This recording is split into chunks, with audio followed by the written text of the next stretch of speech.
Nous allons voir dans cette publication que ce que Dieu désire, c'est changer notre cœur de pierre en cœur de chair. Et à ce sujet, je vous encourage à considérer la prophétie qui se trouve dans le chapitre 26 et les versets 26 et 27 du livre d'Ézéchiel, où il nous est dit « Je vous donnerai un cœur nouveau, je mettrai en vous un esprit nouveau. J'ôterai de votre corps le cœur de pierre, et je vous donnerai un cœur de chair. Je mettrai en vous mon esprit, je ferai que vous marchiez dans mes statuts, et que vous gardiez mes ordonnances pour les pratiquer. » Nous voyons que Dieu désire changer notre cœur. Et pour que cela soit possible, il faut accepter de devenir comme une poterie entre les mains du potier. Et c'est un processus qui s'appelle la nouvelle naissance. Il faut savoir que si nous n'avons pas cette souplesse de cœur, il est évident que Dieu ne pourra pas changer justement notre cœur. Il va donc rester de pierre. Comme si nous allions buter contre un obstacle.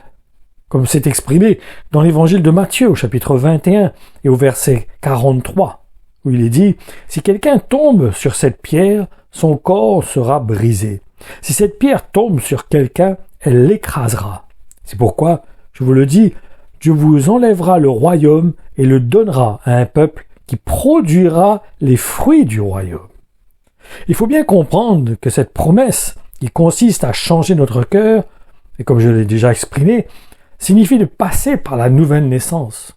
Et nous allons voir la véracité de ce que je vous ai dit au travers de l'évangile de Jean, au chapitre 3 et au verset 3.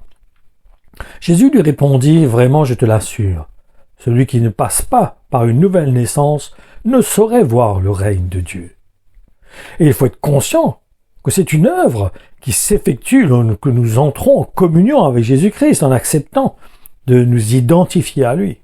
En effet, cela est expliqué dans la deuxième épître aux Corinthiens au chapitre 3 et au verset 18. Il est dit « Or, c'est sans voile, le visage découvert, que nous tous nous contemplons comme dans un miroir la gloire du Seigneur. Ainsi nous sommes constamment transformés d'après son modèle pour lui ressembler davantage de jour en jour et en refléter une image toujours plus fidèle. Sa gloire devient progressivement neutre. Il ne saurait en être autrement, car celui qui agit en nous, c'est le Seigneur lui-même par son esprit. Sous l'ancienne alliance, un juif devait être circoncis, mais sous la nouvelle alliance, c'est le cœur qui a besoin d'être circoncis. En effet, nous allons voir cela dans le livre de Deutéronome au chapitre 30 et au verset 6.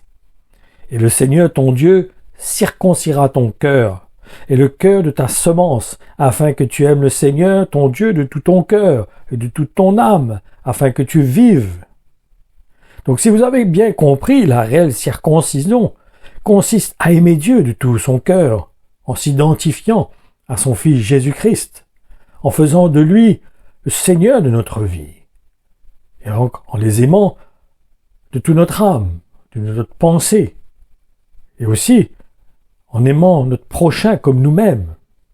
En effet, les versets 28 et 29 de l'Épître aux Romains au chapitre 2 nous le confirment. Car il dit en effet, pour être un vrai juif, il ne suffit pas de l'être extérieurement et d'en avoir le signe visible, la circoncision.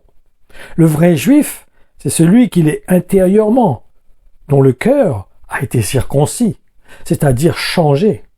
Et cela, l'Esprit seul et non la loi écrite peut l'accomplir.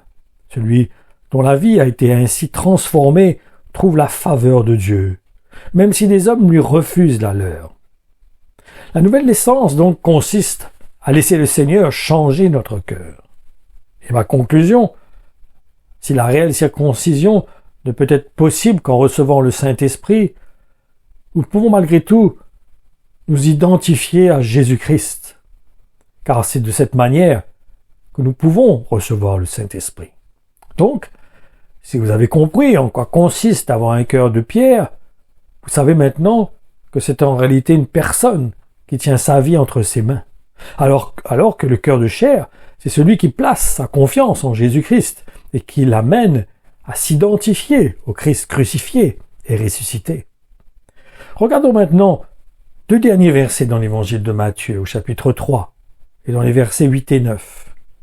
Prouvez donc par vos actes que votre changement est réel.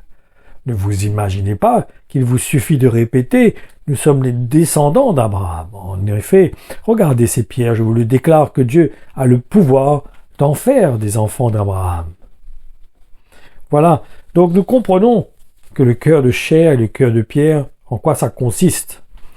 Et que si nous voulons avoir ce cœur de chair, nous avons besoin de faire confiance en Jésus-Christ, de remettre notre vie entre ses mains, comme une poterie entre les mains du potier, afin d'être façonné par lui, afin qu'il change ce cœur de pierre en cœur de chair, qu'il met ses sentiments en nous. C'est pour ça que nous avons besoin de nous identifier à lui, afin de suivre son modèle, qu'il soit notre exemple, notre modèle, afin que nous devenions comme lui. Et c'est par le Saint-Esprit que nous recevons en nous que cela devient possible. Car ce n'est ni par la chair, ni par la force, ni par la puissance, mais c'est par l'Esprit de Dieu que cela devient possible. Voilà, que le Seigneur vous bénisse et vous encourage et vous affermisse, vous équipe, afin de réellement devenir, que nous, chacun de nous puissions devenir des instruments entre ses mains où nous puissions transmettre le cœur de Dieu, les sentiments de Dieu, selon sa justice, non selon nos sentiments à nous. Laissons prendre la place. Laissons le Seigneur prendre la place dans notre cœur, devenir vraiment la tête qui dirige le corps. Soyez pleinement bénis.